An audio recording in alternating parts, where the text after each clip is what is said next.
Kalau tuan-tuan perhatikan, sebahagian daripada pemimpin-pemimpin yang ada dalam negara kita sekarang ini, mereka suka menggunakan ungkapan lebih baik kita mempunyai pemimpin yang kafir tetapi adil daripada kita mempunyai pemimpin yang Islam tetapi zalim.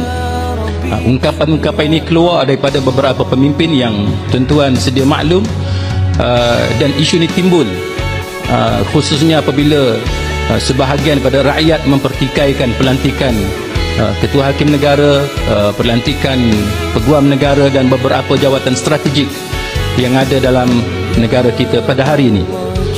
Sidang hadirin mukminin, apabila kita bercakap tentang istilah ini, kita ingin mengetahui perkataan ayyuhmal afdal, antara dua ni mana lebih afdal, mana lebih baik, mana yang lebih utama, antara al-hakim, al-kafir, al-adil, ataupun al-imam, hakim kafir tetapi adil, ataupun al-hakim al-muslim ataupun al-mu'min tapi al-zalim tapi dia zalim. Maka ini dibahaskan oleh para sarjana Islam sebab ungkapan-ungkapan ini sering dimainkan oleh pemimpin-pemimpin yang beragama Islam sendiri untuk menunjukkan bahawa lebih baik kita ada pemimpin yang bukan Islam tapi adil. Sidang hadirin mukminin, kalau kita rajin untuk mencari, kita perlu tahu yang pertamanya perkataan ini milik siapa? Who's the owner? Pemilik kepada perkataan ini. Yang kedua, kita mesti mengetahui konteks, suasana sewaktu ungkapan ini diucapkan. Maka kerana itu para sarjana Islam mengatakan bahawa perkataan ini adalah dimiliki oleh seorang yang bernama As-Sayyid Ibn Tawus. Siapa dia As-Sayyid Ibn Tawus? As-Sayyid Ibn Tawus adalah seorang Syiah.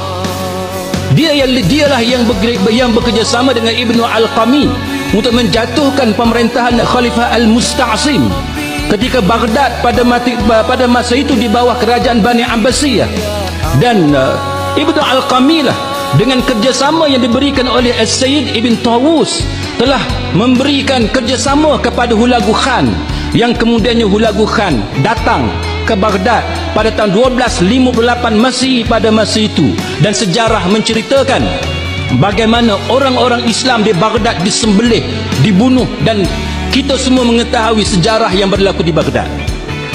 Maka ketika Hulagu Khan dengan tentera-tenteranya selesai menyembelih umat Islam di Baghdad, maka dihimpunkan ulama-ulama Islam yang masih tinggal, dan antaranya yang ada pada ketika itu bersama-sama dengan Ibnu Al-Qami adalah As-Sayyid Ibn Tawus. As-Sayyid Ibn Tawus, tuan-tuan, telah diminta untuk menyampaikan ucapan di hadapan Hulagu Khan, dan inilah antara ucapan terkenal, dan kita boleh melihat ucapan ini dimaktubkan dan diulas oleh beberapa ulama.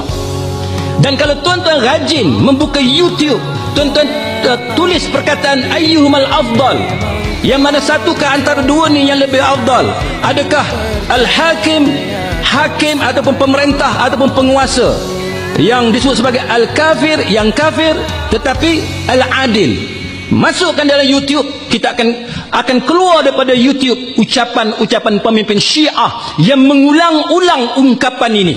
Dan inilah yang dilakukan oleh pemimpin-pemimpin Syiah kerana mereka mengikut kata-kata As-Sayyid Ibn Tawus. Adakah kita mahu negara kita ini berlaku semula apa yang pernah berlaku di Baghdad? Ungkapan As-Sayyid Ibn Tawus adalah untuk menggembirakan hati Hulagu Khan yang telah menyembelih orang-orang Islam di Baghdad. Adakah kita rela pemimpin yang ada dalam negara kita ini mengikut jejak langkah yang dilakukan oleh As-Sayyid Ibn Tawus yang telah mengkhianati Islam? Dan kerana itulah ulama-ulama Islam apabila berbicara tentang kejatuhan kerajaan Islam Bani Abbasiyah di Baghdad mengatakan bahawa sama ada dua sahaja kemungkinan. Kedua-dua mereka, iaitu Ibnu Al-Qami dan juga As-Sayyid Ibn Tawus, dua sahaja kemungkinannya. Sama ada dia Syiah ataupun dia munafik ataupun dia adalah kedua-duanya sekali. Saudara-saudari muslimi muslimat sekalian, ungkapan ini jugalah yang ditulis dalam kitab-kitab Syiah.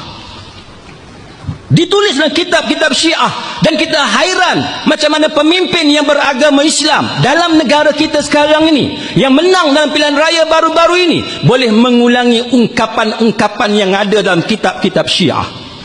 Saudara-saudari muslimin muslimat sekalian, sebab itu kita kena tahu siapa pemilik kepada ungkapan ini, apa motif dia, dan apa suasana yang berlaku pada ketika itu.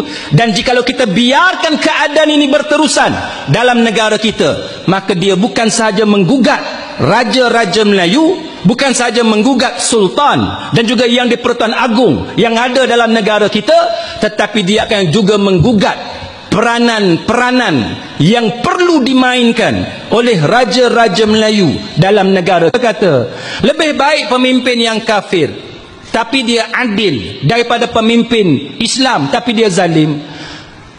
Dengan alasan tu kita lantik ketua hakim negara, peguam negara dan pemimpin-pemimpin yang lain terdiri daripada orang-orang bukan Islam.